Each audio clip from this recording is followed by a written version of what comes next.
বিবাহিত নারীরা বাবার বাড়িতে মুকিম নাকি মুসাফির হিসেবে গণ্য হবেন?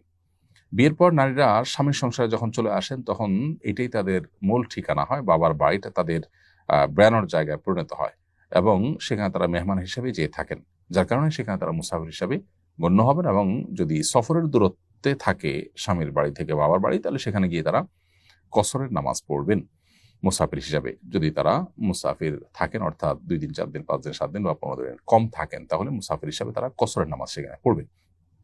আর যদি কোনো নারীর বাবার বাড়িতে যে সম্পদ পেয়েছেন সেখান থেকে তার যদি নিজস্ব ঘর বাড়ি তিনি করে নেন বা তার কক্ষ ঘর থাকে এবং স্বামী সন্তান নিয়ে মাঝে মধ্যে এখানে এসেও তিনি বসবাস করেন, এটাও তার একটা সেকেন্ড হোম, থার্ড হোমের মতো করে, এটা তার একটা ঠিকানা। এটা যদি তিনি তার স্থায়ী ঠিকানা, মানুষের একাধিক স্থায়ী ঠিকানা থাকতে পারে, একাধিক জায়গায় মানুষের বাড়ি থাকতে পারে, সব জায়গায় মানুষ মুকিম হিসেবে তখন গণ্য হয়।